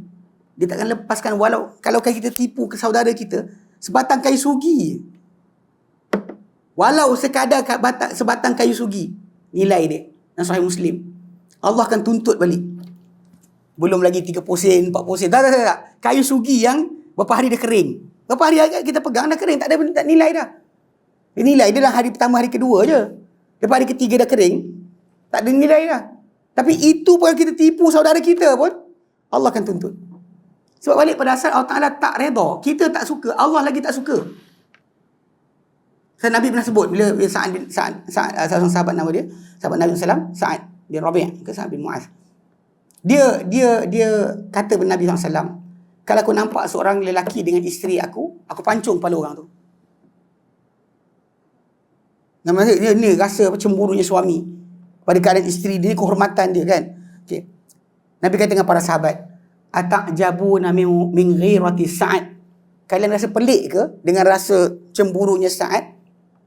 Nabi kata, demi Allah, aku lagi marah banding Sa'ad. Bila benda berlaku pada Sa'ad, bukan berlaku pada aku, berlaku pada dia, aku lagi marah. Nabi kata, demi Allah, Allah lagi marah banding aku. Ni kena faham. Bila kita faham tajuk ni, dah awal start kita faham relate kenapa nanti ada hukuman, ada perkiraan. Sebab Allah Ta'ala, dia ciptakan semua benda betul. Dan dia beritahu arahan apa patut buat. Tapi manusia langgar sudut-sudut tadi. Lalu mereka tidak mematuhi akan kehendak Allah Ta'ala. Dan Allah Ta'ala lagi marah. Bukan kita je marah, Allah marah lagi. Betul kadang-kadang benda macam ni bila kita dalam bab dakwah. Bila orang tak nak dengar cakap kita sebagainya kan, tak ikut sunnah, jangan kita marah. Kita tak boleh marah sebab kita tahu hidayah milik Allah Ta'ala. Kerja kita sampaikan saja. Sampaikan. Bila dia akan sedar, Allahu'alam. Macam Nabi SAW ketika mana baginda berdakwah pada penduduk Taif. Kan kalau geramnya Nabi, boleh je doa kan. Malaikat gunung himpapkan penduduk Taif tu, hancur. Tapi Nabi harap akan lahir daripada keturunan mereka orang-orang yang akan menjadi pejuang bagi Islam. Masuk Islam. Memang itu doa Nabi dimakbulkan Allah Ta'ala. Kita nak sekarang, kita bagi tahu tak dengar, memang cut off. Potong. Tak nak, tak dengar cakap, tak payah cakap. Kita kadang macam tu. Sedangkan bukan macam tu cara dia. Kerja kita sampaikan. Allah lagi murka. Kalau kita marah dengan orang tu tak suka sunnah sebagainya, Allah lagi marah sebenarnya. Cuma Allah Ta'ala jadikan keadilan. Dan kadang Allah Ta'ala ni sangat berlembut, halim pada hamba-hambanya. Bagi peluang dulu untuk bertaubat. Dia tak terus hukum, musnahkan. Bagi peluang lagi. Kalau Allah Ta'ala bagi peluang, kita pun bagi peluang lah. Relax lah. Jangan bawa beban. Beban dakwah ni, beban untuk sahutan, beban penerimaan tu, itu kerja Allah Ta'ala. Beban yang kita tanggung adalah penyampaian sahaja. Sampaikan je. Apa jadi, terpulang Allah Ta'ala. Result dia, Allah Ta'ala lebih tahu. Bila sekian-sekian. Memanglah kadang-kadang ada orang buat postmortem kan. Dia kata tak jadi. Itulah awak cerita sangat bab mati. Kadang-kadang ada orang tak datang. Tak, saya cerita yang kes kedutaan tadi. Saya cerita bab mati juga. Okey je. Kadang-kadang concern pegawai yang tadi lebih. Dia takut lutar nanti tak suka kan. Tak apa. Bila sekali kita sampaikan betul pun okey je. Dia boleh adapt lah sebenarnya. Memang pun lambat juga. Nak fikir kan. Yelah, kita tengah kumpul duit kot. Orang tengah kumpul duit, kita ingat dia mati. Mula dia kata, alamak. Kan kacau lah ustaz ni. Kalau tak dengar ceramah dia, rasa happy je kita. Kalau dengar ceramah dia kan, alamak kan. Dia lah pula benda tak buat lagi ni. Ni jaga. Sebenarnya tak ada benda pun. In the end, sahutan ataupun penerimaan tu kerja Allah. Bukan kerja kita. Sebab tu kena faham. Tapi kita sendiri kena faham lah apa benda yang kita kejar. So macam tadi, kebenaran yang Allah jadikan dengannya langit dan bumi, pada semua sudut. Pada akidah, pada ibadah, pada akhlak, pada muamalat, pada kehidupan harian, semua benda yang betul tu dah ada. So kita ni Allah jadikan untuk mengikuti kebenaran. Bukannya ikut kebatilan. Atau menentang kebenaran, tak boleh. Demi kerana kebenaran itulah Allah Ta'ala jadikan langit dan bumi. Dengan ikutan kita itulah Allah Ta'ala beri ganjaran dan pahala kepada kita. Bahkan kalau kita ingkar, dari situlah datang kemurkaan dan dosa yang Allah Ta'ala kenakan pada kita. Rujuk dalam masalah kebenaran tadi lah. Itu tajuk asal dia. Okay, dia kata, sambung lagi. Dia kata, وَمَا خَلَقْنَا السَّمَاءَ وَالْأَرْضَ وَمَا بَيْنَهُمَا بَاطِلًا. Ini kami ciptakan langit dan juga bumi dan apa di antara kedua-duanya secara batil. Zalika dhannul ladzina kafaru. Itu sangkaan orang-orang kafir. Mereka yang sangka tak betul. Supaya mereka boleh buat terus tak betul. Sedangkan diorang nampak sistem tadi, menunjukkan yang membuat sistem tadi, yang menunjukkan alam ini takkan redha dengan perbuatan dia. Cuma janji Allah Ta'ala untuk satu hari yang dibalas semua sekali. Kadang-kadang orang nak sekarang jawapan. Kenapa Allah tak jatuhkan dia? Dia buat jahat, jatuh. Kita happy je. Sedap, bagus. Tapi Allah Ta'ala lebih tahu bila dan di mana atau sepatutnya orang tu mendapat balasan dia. Kita jangan jadi Tuhan. Geram kita tak boleh membawa kita kepada minta kan. Bahkan doakan keburukan ke atas orang-orang yang buat kemungkaran tu bukan semuanya baik. Bahkan Allah Ta'ala sekat Nabi SAW. Nabi pernah dihentikan daripada berdoa. Dalam ayat surah Al-Imran.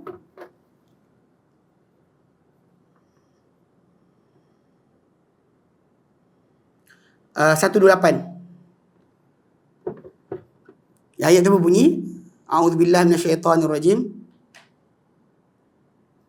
Laisa laka minal amri 128 129. Laisa laka minal amri syai'.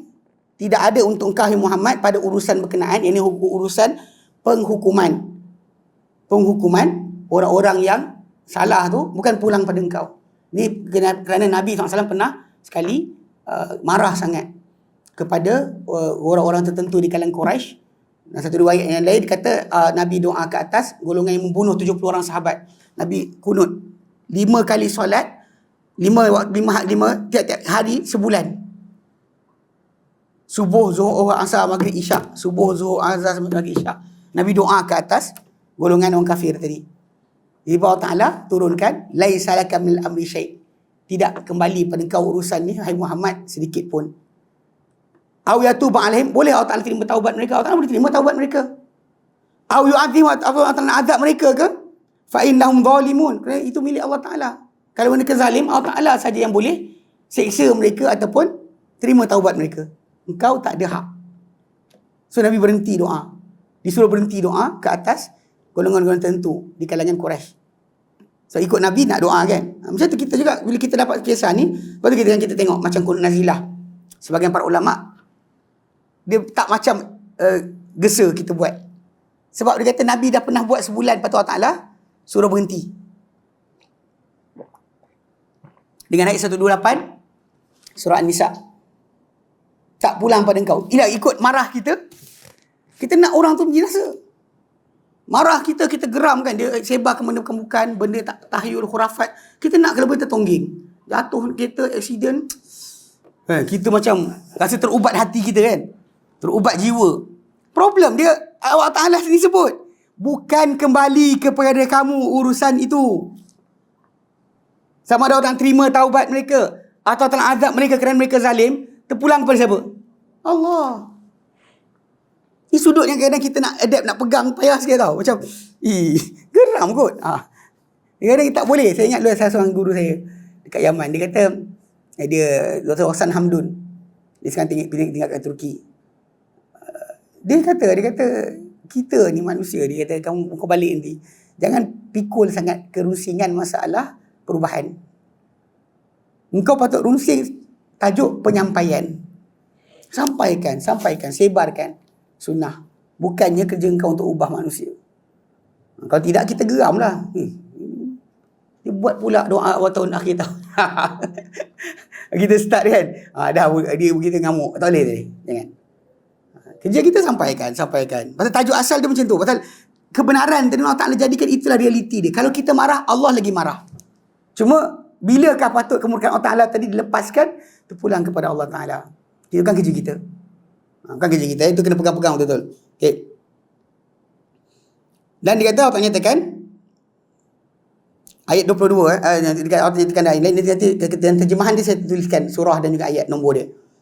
Wa khalaqallahu samawati wal arda bil haqqi. Dan Allah Ta'ala telah ciptakan seluruh langit dan juga bumi bil haqq, dengan kebenaran. Kenapa Allah Ta'ala ciptakan langit dan bumi ni kebenaran? Yang saya sebutlah. Sebab sebut dah betul, kita ni kan Allah Ta'ala bagi akal, kita patut faham lah. Kalau yang buat semua dia betul, dia nak kita macam mana? Betul jugalah. Sebab tu dia bagi pada kita timbangan langit dan bumi ni untuk kita perhatikan. Hujung tu dia kata apa?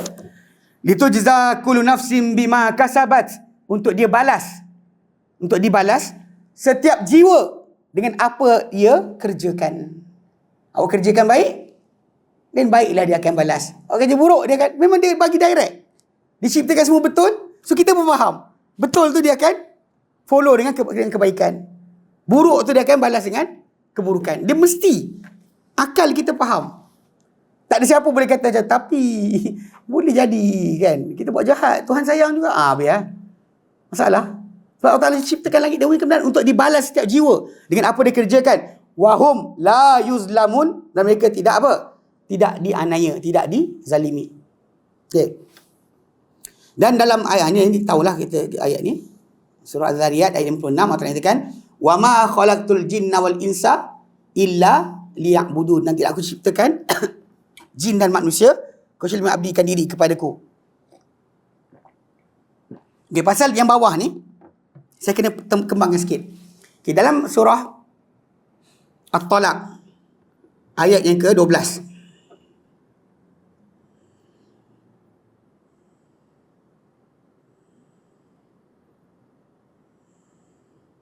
Ayat ke-12 ya.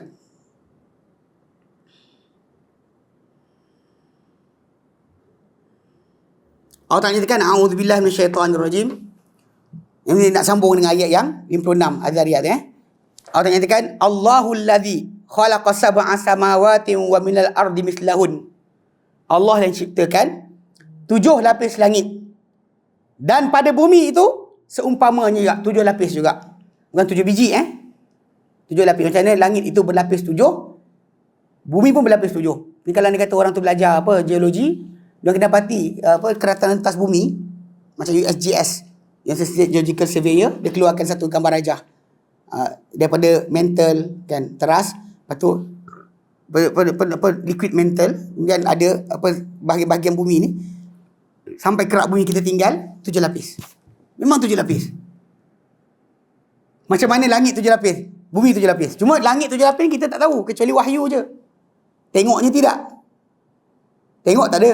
Yang kita tahu Nabi naik langit sampailah ke Sidratul Muntaha, satu demi satu, 7 lapis langit. Langit 7 memang Allah sebut. Cuma bumi kita dapat lihatlah kalau kita berada pada hiasan langit pertama.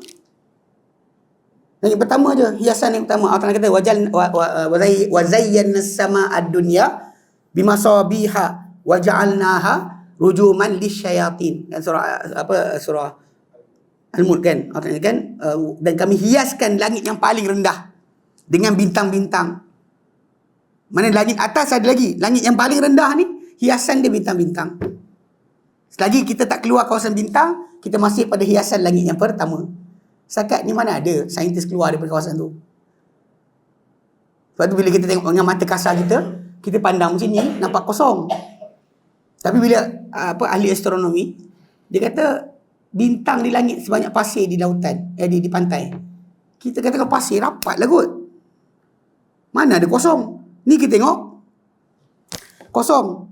Okay, so jawapan diorang macam ni. Nak faham kan? Kalau kita pergi kat pasir, pantai tu kan, antara pasir dengan pasir tu ada tak ruang? Kita kat ruang tu. Bila diorang gunakan tu memang penuh atas tu, tak ada kosong. Kita nampak Okay. Jadi bayangkan bintang-bintang tu ada, okay. Selah bintang-bintang tu ada ruang kosong, macam pasir, rapat. Selah pasir tu ada ruang kosong. Di ruang kosong itulah duduknya kita. Sebenarnya.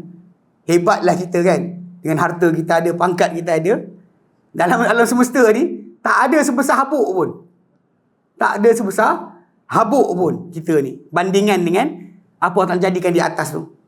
So hiasan langit. Jadi macam mana langit 7 lapis, bumi pun, bumi kita dapat lihat. Betul tak Allah nyatakan, wa minal ardi mithlahun. Bumi pun macam langit 7 lapis juga. Dan kita terbukti memang betul, bumi 7 lapis. Okay, kenapa Allah tak ciptakan ni? Allah sebut. Dia kata yatanazzalul amru bainahum, turun urusan di antara langit dan bumi tadi. Daripada Allah Taala, daripada langit turun ke bawah, ketentuan qadar Allah Taala, perintah Allah Taala. Dan daripada bumi ni naik doa kita, amalan kita kepada Allah Taala, turun naik. Turun naik ya, urusan di antara langit dan bumi itu. Allah Taala kata bagi tahu kita tentang buatan ni, ciptaan ni untuk apa? Lita'lamu annallaha ala kulli syai'in qadir. Supaya kamu semua tahu bahawa Allah SWT atas setiap sesuatu amat berkuasa. Wa annallaha, dan bahawa Allah Ta'ala qad ahata bi kulli syai'in ilma. Dia telah meliputi semua benda dari segi pengetahuan. Syekh Abdul Razak Al-Muhsin Al-Badr hafizahullah dia kaitkan ayat ni. Ayat ini adalah dalil berkenaan dengan tujuan Allah ciptakan kita untuk kenal dia. Tapi taklah kita tak buatlah style apa, geng-geng Awaluddin Ma'rifatullah. Itu kan hadis lah. Tapi kita kalau jumpa geng-geng makrifat ni seronok dia. Terima kasih bang. Boleh duduk sekali. Kosong dah. Macam mana? Baik. Kalau tak sejak habis. Juga apa memang tahu seronok minum air. Jadi kan kabut kencing. Baik. Okay. So jadi kalau kita faham kat sini maksud dia pasal Allah ciptakan semua ni dan dia bagi tahu pada kita dan terbukti benda tadi supaya kita tahu Allah Ta'ala atas setiap satu amat-amat berkuasa dan Allah Ta'ala juga telah meliputi semua benda sebab dia beritahu kita maklumat yang kita tak pernah tahu. Kita pandang dunia kita ni macam ni lah. Tengok atas ada langit, tengok kita pijak bumi. Apa langit dan bumi ni ada, lepas dari tu tak ada, tak tahu. Tapi bila dia bagi tahu bawah ni ada apa, atas ni ada apa, dia telah meliputi segala benda dari segi pengetahuan. Kamu kena tahu tu. Jadi dalil ni kata Syekh Abdul Al-Muhsin Al-Badr adalah antara dalil yang menunjukkan kepada bahawa tujuan penciptaan yang pertama adalah untuk kita mengenal pencipta kita. Kenal dia. Siapa dia? Kan dia, bila kenal dia siapa dia dan dia akan berkaitlah apa dia nak dan seterusnya. Dia bukan berhenti kat situ Sebab ada orang kadang-kadang suka. Dia belajar kata makrifatullah. Ujung tu gimana tu? Sebab kita kenal Allah satu benda. Abdikan diri kepada Ta'ala. Itu ayat surah Az-Zariyat 56. Wa ma khalaqtul jinna wal insa illa liya'budun. Tidak aku ciptakan manusia dan jin kecuali mereka abdikan diri kepadaku. Kenal aku sebagai Tuhan mereka. Kenal diri mereka sebagai hamba aku. Laksanakan perintah aku, kendaki ke atas mereka. Baru betul. Lepas tu banyak orang kadang-kadang belajar bab mengenal Tuhan ni kan. Dia kata ini awal agama. Mengenal Tuhan. Saya kata betul. Tapi lepas tu dah kenal nak buat apa? Dan banyak orang belajar kenal. Kadang-kadang belajar kenal ni, dia ingat, dah kenal, dia boleh buat apa saja dan Tuhan tak murka. Dia rasakan macam tu. Saya sembang seorang, hamba Ta'ala ni, dia kata macam kita kenal ketua polis negara lah. Kenal ketua polis negara. Langgar traffic light pun tak apa. Dia ini ideologi yang ada pada kumpulan ni. Bagi dia kenal itu adalah tiket untuk langgar halal dan haram. Tiket. Dia kenal Tuhan, halal haram langgar pun tak apa. Ini masalah. Sedangkan kita belajar daripada Al-Quran, 1 ayat 12 surah At-Talaq tadi, dia ciptakan langit dan bumi ni tadi dengan keadaan tadi untuk kita tahu, kenal dia, bahawa dia berkuasa atas segala benda. Yang saya sebut tadi kan, bintang-bintang ni bagian kan, hiasan lagi dia. Orang tak nampak. Bila saya kata kita ni berada macam celah pasir antara. Itulah realiti dia. Pasal kita sekarang teropong pakai mata kita, tak nampak. Ahli astronomi bukan setakat teropong daripada bumi. Dia bawa kanta pembesar tu pergi dekat ISS, International Space Station, yang Sheikh Syed Muzaffar naik terbang kat situ, duduk 2 minggu tu. Tempat tu ada teleskop besar pula. Tembak tala sini, tangkap gambar. Kod-kod tiba-tiba nampak satu tempat ada manusia. Hintai-hintai. Tapi dah keluar dah, tak ada. Tak ada. Dan benda ni sebenarnya sangat penting. Kadang-kadang kita sembang dengan anak kita, dengan cucu kan dengar. Dia bila kita tengok dunia ni kan, dengan intai-intai tak ada. Tiba-tiba kita dia, dengan jarak kita daripada matahari ni, kita je ada makhluk. Jadi jawapan kepada kita sebenarnya benda ni bukan tak sengaja. Kalau dikata dunia ni jadi dengan random sebab letupan Big Bang, lepas tu jadi makhluk, kita akan jumpa bersepah planet ni ada makhluk, planet tu ada makhluk. Tak ada. Lepas tu bumi ni pula kan, dengan jarak dia, dengan kandungan air dia, kandungan oksigen dia, semua membolehkan untuk ada makhluk. Kita pergi dekat tak boleh, pergi jauh tak boleh. So kenapa kita je ada? Ini ada saya dengar budak saya soal kat saya, budak kecil. Dia kata macam membazir dia. Kau tahu cerita kosong ni membazir, kita je ada makhluk. Dan Quran pun sebut ard, bumi. Tapi samawat plural. So bila kita bahas, kita tak faham kenapa. Allah Ta'ala saja bagi kita macam ni supaya kita tak ada hujah nak kata tak sengaja jadi. Saya jumpa seorang budak agnostik. Dia tak nak percaya. Dia kata dia tak percaya Tuhan. Dia kata bakteria. Kita jadi bakteria. Bakteria tu super bakteria yang boleh jadi apa saja.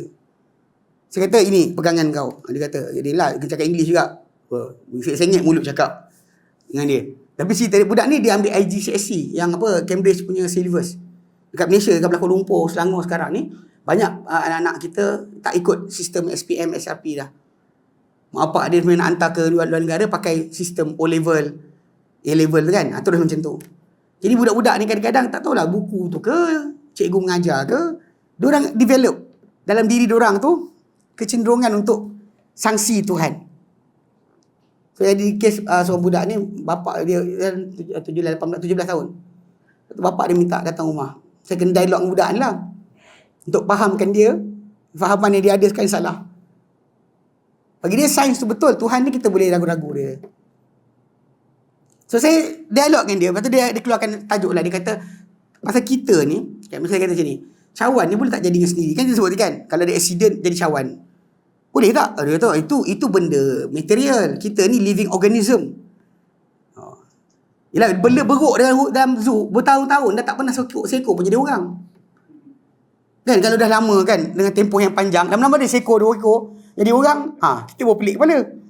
Pening kepala, monyet dia boleh jadi orang.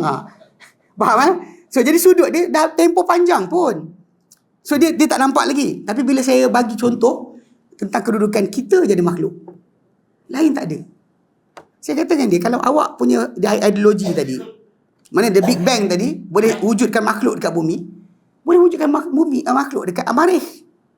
Dia kata Marikh ada kondisi yang tak boleh hidup. Boleh je bakteria tadi jadi makhluk yang boleh tahan dengan keadaan tadi. Apa tak boleh pula? Tapi kita kat bumi ni juta tahun. Saya kata Marikh jadi semalam ke? Dia kata, kita bumi ni juta tahun jadi orang. Saya kata Marikh tu baru cipta semalam. Marikh tu baru jadi semalam. Dia diam. Pasal sebenarnya ini dengan aturan. Kita sebenarnya manusia ni untuk menafikan Tuhan tak ada hujah sebenarnya. Kita pernah, sebab kita yang belajar sunnah ni terutamanya, kena banyak sikit tengok dokumentari yang tentang kejadian alam sebagainya kan. Pasal penting untuk kita dialog ni, jaga-jaga bukan dengan orang luar, anak cucu nanti. Saya lah cakap. Jadi bapak dengan mak tu pening kepala. Punca dia suruh anak pergi solat. Anak dia tak nak solat. Tak nak solat kan? Abah dia kata kenapa? Dia kata I not really convinced dengan agama dia tu. Abah pun cakap alamak. Dia bagi ustaz hidup lagi. Tu ustaz lah suka gaduh dengan orang. Boleh lah. Kau jumpa ustaz tak nak gaduh? Doa je lah. Kan? Saya pergi jumpa.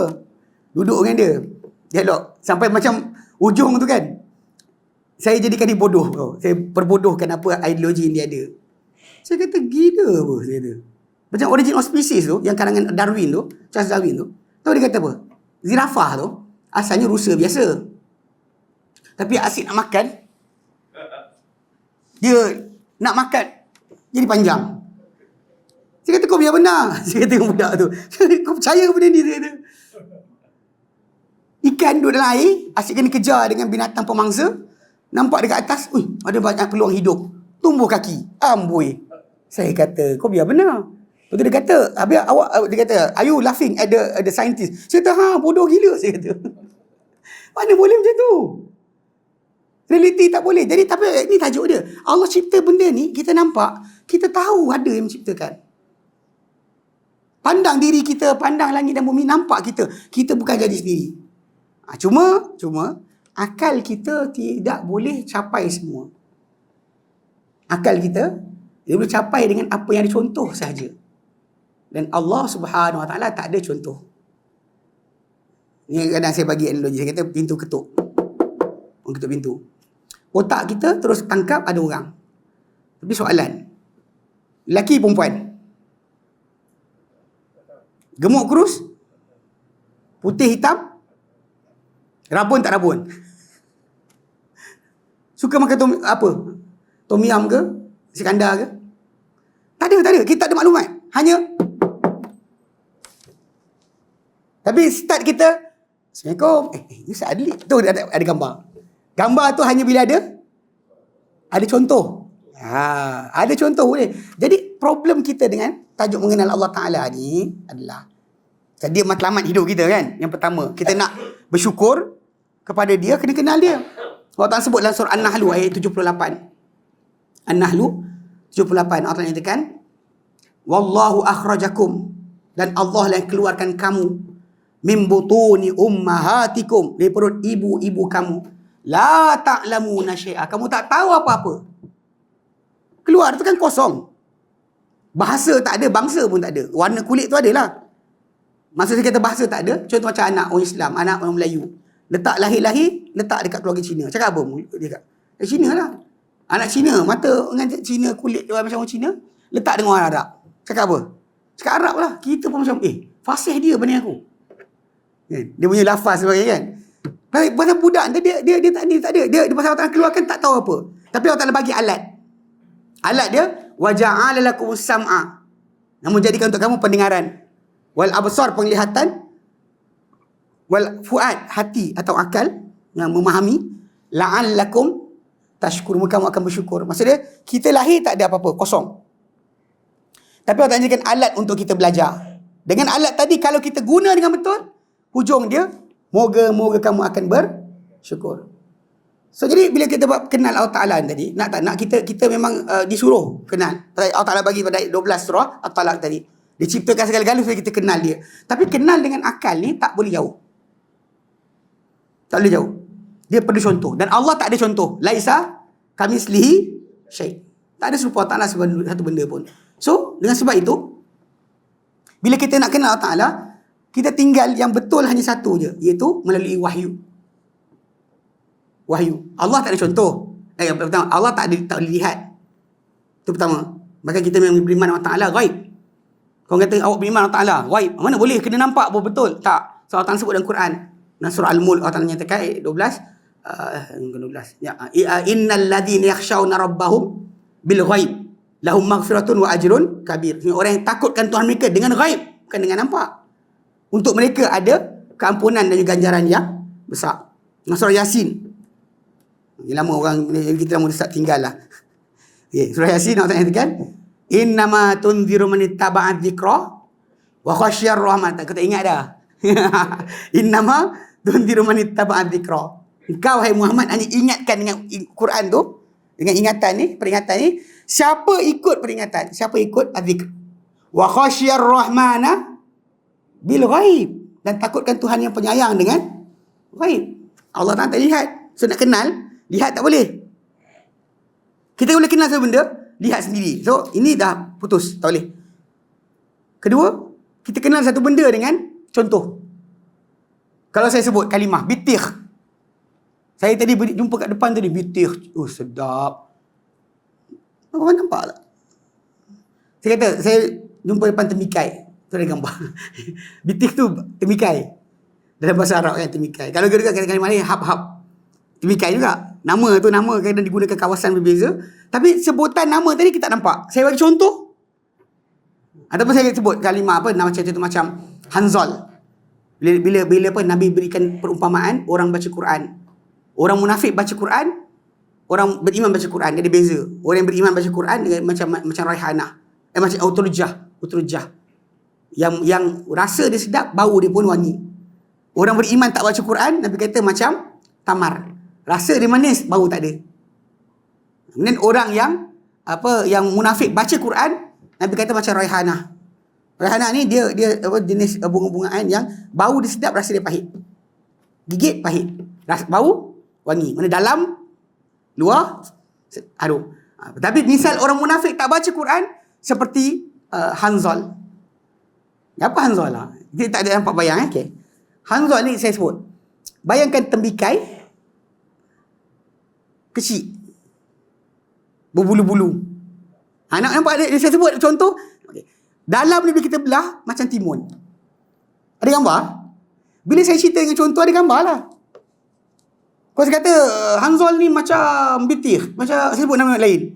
Orang macam ustaz. Contoh. Sekarang ni yang kedua, Allah Ta'ala tak ada contoh. Awak nak kenal macam mana? Tinggal satu saja yang tinggal. Yang ni kita mengenal Ta'ala dengan wahyu. Yang ni daripada dia sendiri, dia beritahu kepada kita tentang diri dia. Yang dibawa oleh Rasul yang mengenalnya. Baru betul. Sebab tu kita kenal Tuhan ni, kena ingatkan balik.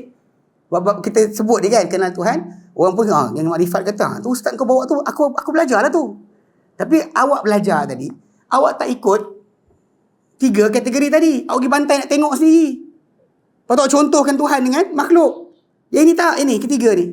Dengan wahyu. Dan kita tahu betul, sebab penting kenal Ta'ala dengan wahyu sebab apa?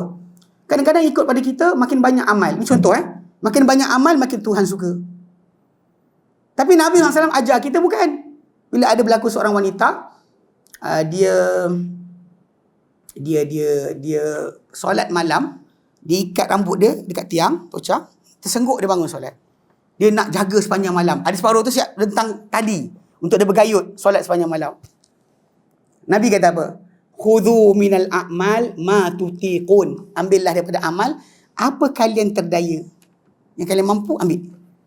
Sebab apa? Fa inna Allah la yamallu hatta tamallu. Kerana Allah takkan jemu dengan kamu yang jemu.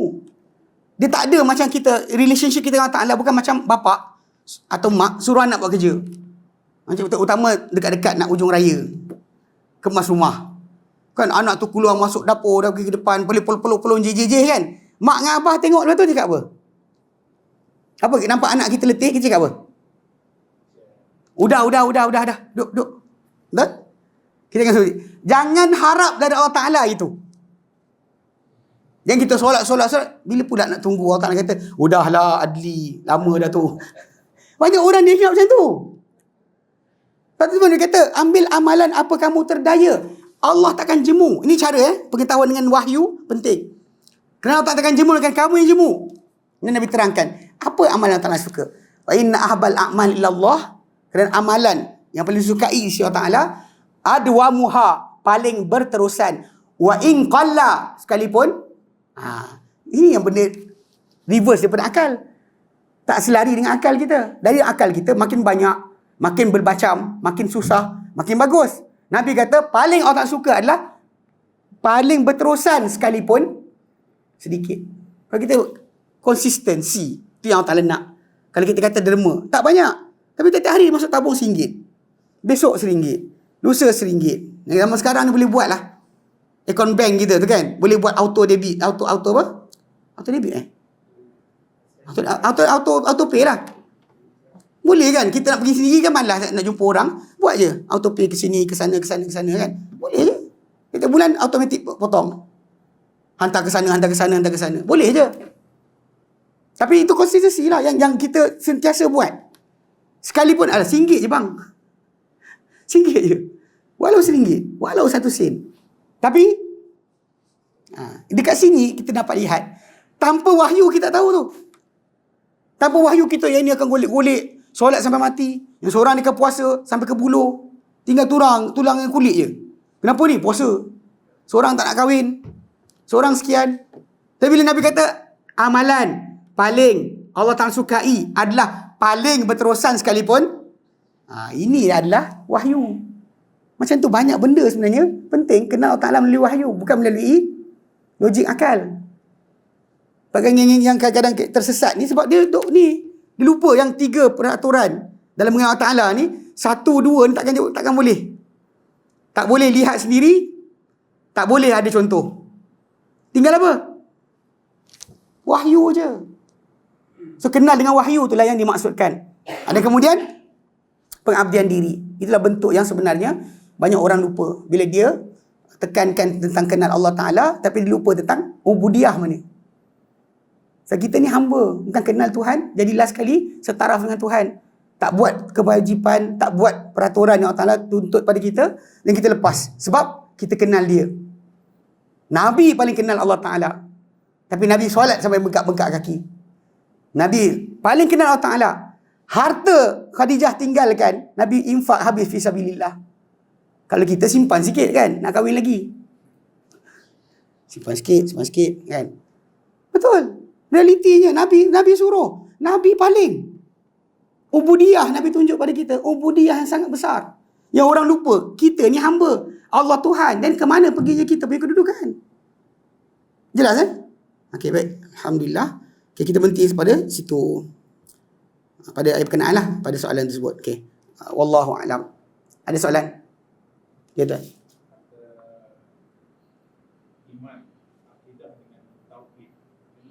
Okey, baik. Iman, akidah dan tauhid. Pertama kali iman. Iman ni daripada sudut asal dia, kalimah ni maksud percaya. Meaning iman itu adalah percaya. Nanti kita akan pergi ke depan, kita nak baca. Tapi bila tajuk percaya ni, kalau ikut bahasa, dia tak sama dengan percaya yang dikehendaki oleh agama. So bila kita balik pada percaya sahaja, macam contoh macam ni. Siapa percaya ini air mineral? Percayalah. Boleh tak saya buat benda lebih besar lagi untuk fahamkan orang ini air mineral? Bila saya buka, saya minum. Okey, abang puan percayalah. Kalau tak, ni kan tantah benda dah. Okey. Percaya ni tak ada tindakan pun bagi orang saya percaya, sudahlah. Ni yang jadi kes kadang orang tu, dia percaya. Dapat mana emas ni? Tuhan Allah bagi. Percaya Tuhan Allah. Orang bukan Islam percaya. Percaya saja, sebab yang kita nak dalam Islam ni, bila sebut iman, dia adalah sebenarnya kepercayaan dalam hati, penuturan dengan lafaz, pelaksanaan dengan anggota. Itu kita akan nampak nanti insya-Allah pada tajuk akan datang. Macam mana iman tadi consist of 3 perkara tadi. Kalau kita ada kepercayaan, tak ada perbuatan, kita orang kafir samalah. Dia percaya Allah Ta'ala jadikan langit dan bumi. Turun hujan pun, dia kata Allah Ta'ala, Tuhan Allah yang turunkan. Tapi yang tak ada daripada apa? Perbuatan. Macam iblis dah. Percaya tak orang Tuhan? Percaya. Yang tak ada apa? Kepatuhan tu. Okay. Kalau dia kata dia ada, dia ada perbuatan, tak ada kepercayaan. Munafik zaman Nabi buat semua. Solat, puasa, zakat, bayar, pergi turun medan jihad. Tapi dalam hati dia tak ada. So dipanggil munafik. Itu bab iman Nanti ada pecahan lagi. Dan kedua, tuan juga tanya soalan i'tiqad. I'tiqad ni adalah apa-apa dalam hati kita daripada kepercayaan. Dia relate pada dalam hati je, bukan perbuatan. Maksud dia apa yang kita percaya tentang suatu benda, percaya tentang orang sekian, saya rasa dia sekian, itu i'tiqad. I'tiqad dalam hati je. Tauhid adalah pengesaan Allah Ta'ala.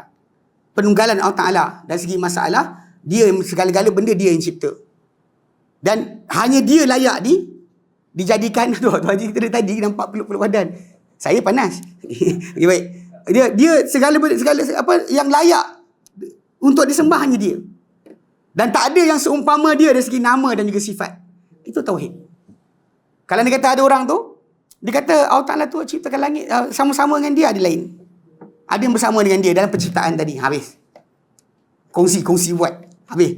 Ataupun dia tak percaya tentang tajuk kongsi buat, tapi dia alihkan ibadat hati dia. Contoh pengharapan, ketakutan, pergantungan kepada Allah dan habis. Rosak tauhid. Ataupun dia samakan pada makhluk-makhluk tadi, ada yang dapat habuan daripada nama-nama dan juga sifat-sifat Allah Ta'ala. Contoh Allah Ta'ala yang tahu benda ghaib. Dia kata tok guru saya pun tahu. Habis. Tu rosak dari tauhid. Tauhid ni ada masalah pengesaan Allah Taala pada sudut-sudut yang tadi. Okey? Jelas. Ada soalan lain? Tak ada, alhamdulillah. InsyaAllah, alhamdulillah, saya harap apa yang kita belajar hari ni sedikit bermanfaat untuk kita, dan insyaAllah nanti bila ke depan nanti bila soalan tu dah banyak, nanti dia lajulah. Bab pertama ni memang kena struggle sikit, kena banyak sikit untuk fahamkan. So nanti akan datang, nanti bila dah start kita faham banyak, dia makin sikit-sikit baca soalan dan pendek je dia punya penjelasan, insyaAllah. Okay? Semua Ta'ala ajarkan kita bermanfaat untuk kita dan jadikan kita beramal dan bermanfaat. Wallahu a'lam. Wa sallallahu ala Muhammadin wa sallam, alhamdulillah rabbil alamin. Subhanallah anta astaghfiruka wa atubu ilaik. Assalamualaikum warahmatullahi wabarakatuh.